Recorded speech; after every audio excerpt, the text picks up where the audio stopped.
दोस्तों नमस्कार, मैं Sujit sir, fitter instructor, government ITI Darbhanga.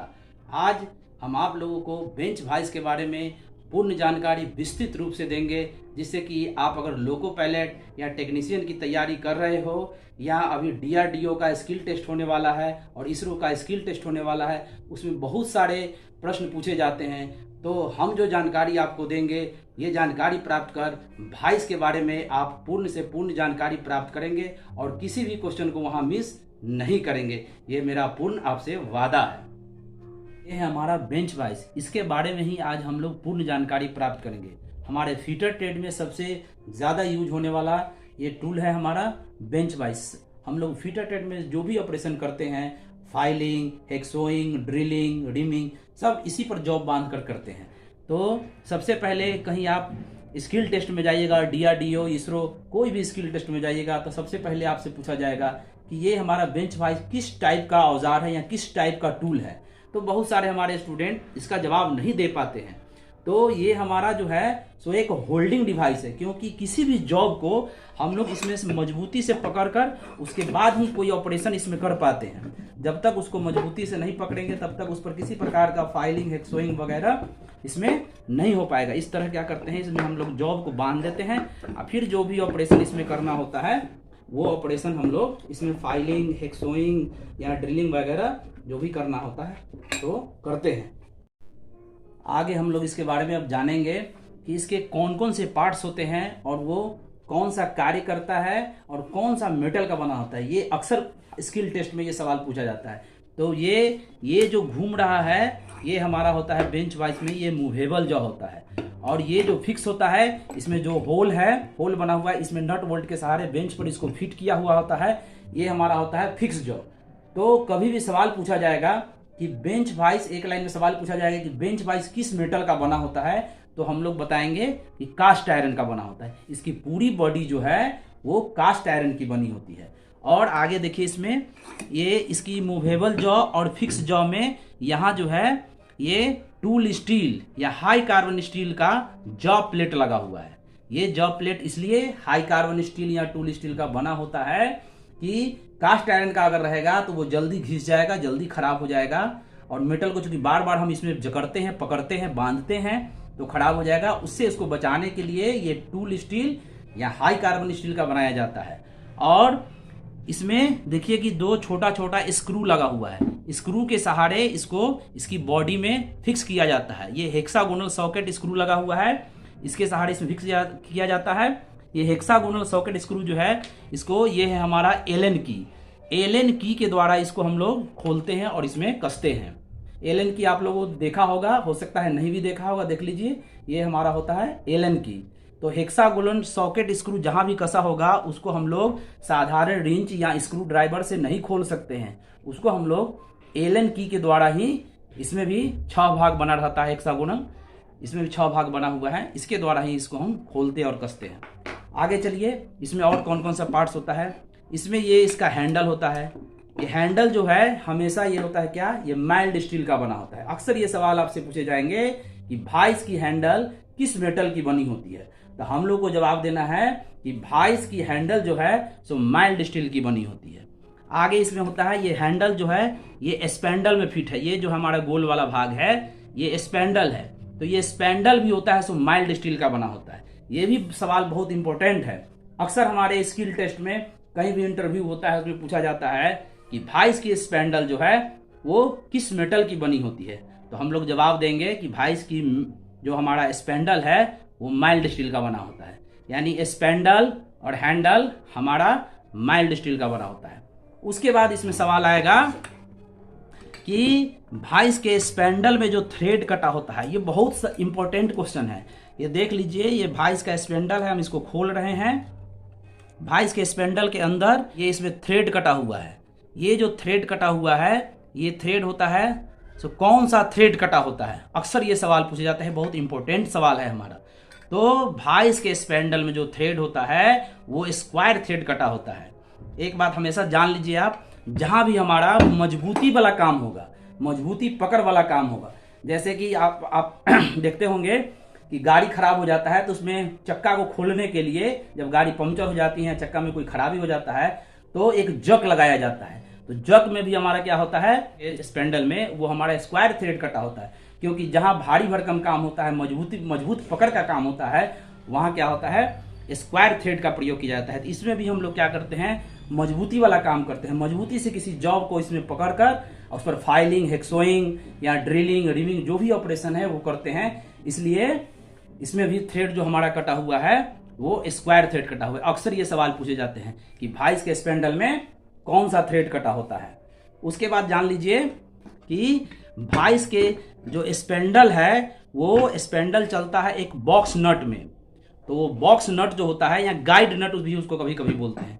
तो बॉक्स नट ये देखिए, इसका तो अभी खुला हुआ नहीं है, एक अलग से मेरे पास है, इसके दिखाते हैं। इस टाइप का ये हमारा बॉक्स नट होता है। इसी बॉक्स नट में इसमें भी स्क्वायर थ्रेड कटा होता है, और इसी बॉक्स नट और गाइड नट में हमारा स्पेंडल जो है सो मूव करता है, आगे पीछे चलता है। और इसमें भी देखिए ये जो बॉक्स नट है, ये बॉक्स नट भी इसमें कसा रहता है जो हेक्सागोनल सॉकेट स्क्रू के द्वारा। ऐसा स्क्रू है, ये साधारण स्क्रू के द्वारा भी कभी कभी कसा होता है, जो साधारण स्क्रू ड्राइवर से खोल सकते हैं हम। लेकिन चूंकि ये हेक्सागोनल सॉकेट स्क्रू है, तो इसको खोलने के लिए हमको एलन की का प्रयोग करना होगा। इस एलन की को इसमें ऐसे फंसाते हैं, फिर इसको घुमाकर ऐसे कस देते हैं, फिर इसको हम लोग क्या करते हैं, खोल भी सकते हैं। तो ऐसा आपको जब भी स्क्रू इस टाइप का हो, यानी हेक्सागोनल सॉकेट स्क्रू हो इस टाइप का, आप जाइएगा इंटरव्यू में ये स्क्रू दिखाएगा, आप पूछेगा कि कौन सा स्क्रू ड्राइवर या किस चीज से आप इसको खोल सकते हैं, तो वहां पर बहुत सारा टूल रखा होगा। तो आप अगर स्क्रू ड्राइवर उठा लेते हैं तो आपका आंसर रॉन्ग हो जाएगा। तो ये हमारा एलन की है, एलन की को ही उठाकर हम इसको खोलेंगे, कसेंगे, तो जो भी हमारा इंटरव्यू लेने वाला है वो समझ जाएगा कि व्यक्ति बहुत अच्छा से पढ़ा है, कहीं से अच्छा से जानकारी लिया है।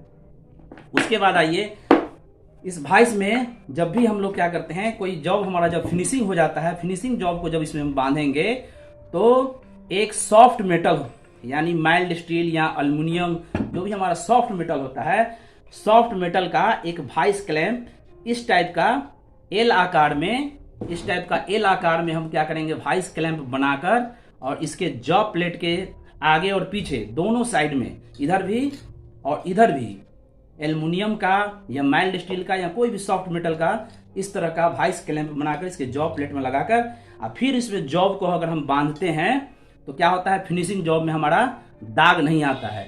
नहीं तो इस पर जो दांत कटा हुआ है, इसके जॉब प्लेट पर ग्रिपिंग के लिए दांत कटा हुआ रहता है, इस दांत का निशान हमारे जॉब पर उग जाएगा, जिससे हमारा जॉब खराब हो जाएगा। दूसरा सबसे इंपॉर्टेंट बात, अक्सर भाइस आपके सामने रख दिया जाएगा और आपसे पूछा जाएगा कि भाइस का साइज कैसे हम लोग ज्ञात करते हैं। तो बहुत सारे हमारे स्टूडेंट स्टील रूल लेंगे और क्या करते हैं, ऐसे भाइस का साइज नापते हैं कि कितना लंबा है, लेकिन भाइस का साइज ऐसे नहीं नापा जाता है। ये हमारा जो जॉब प्लेट है, इसकी चौड़ाई से ही भाइस का साइज लिया जाता है। इसकी चौड़ाई कैसे हम लोग नापते हैं, देखिए, इस तरह क्या करेंगे, स्केल को रखेंगे, स्टील रूल जो हमारा है, स्टील रूल को रखेंगे और ऐसे नापते हैं। तो ये हमारा 3 इंच साइज का है, यानी 8 सेंटीमीटर लगभग कह सकते हैं इसको, और 3 इंच साइज का है। इसी तरह जितना चौड़ा होगा उसी तरह हम लोग क्या करेंगे, इसका जॉ का चौड़ाई नापेंगे और इसका साइज हम लोग बताएं। दूसरा इंपॉर्टेंट क्वेश्चन, आपको बहुत सारा परीक्षा में पूछा जाएगा कि फर्श से भाइस की ऊंचाई कितनी होनी चाहिए।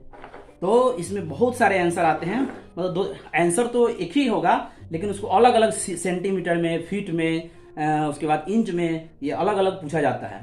तो फर्श से भाइस की ऊंचाई 42 इंच यानी 3.5 फीट या 106 सेंटीमीटर होता है, उतना ही रखना चाहिए। और नहीं तो फिर जो हमारा कारीगर काम कर रहा है उसके केहुनी के बराबर, यानी हम ऐसे खड़ा हो गए और हमारा केहुनी ऐसे आता है, ये भी थोड़ा नीचा पड़ रहा है, ये थोड़ा सा नीचा पड़ रहा है, इतना हाइट पर रहता तो हमको कार्य करने में बनता है। ये इसमें सट कर ऐसे सीधा बॉडी हमारा होना चाहिए, तो हमारे हाइट से ये थोड़ा सा कम पड़ रहा है।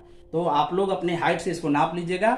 अगर जिसका हाइट मान लीजिए कि छोटा होता है, जो मतलब विद्यार्थी अगर छोटा है, तो लकड़ी का कोई प्लेटफॉर्म नीचे जमीन पर रखकर फिर उस पर खड़ा होकर वो कार्य करेंगे, तो उसको कार्य करने में सहूलियत होगी, आसानी होगी।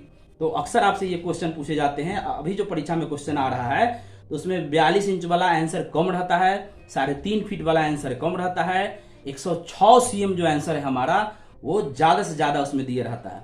तो जब भी ये क्वेश्चन आएगा आपको या कहीं इंटरव्यू में पूछा जाएगा कि फर्श से भाइस की ऊंचाई कितनी होनी चाहिए, तो हम लोग बताएंगे 106 सेंटीमीटर होनी चाहिए या कार्य करने वाले कारीगर के केहूनी के बराबर होनी चाहिए। एकदम इसको दिमाग में आप बैठा लीजिए।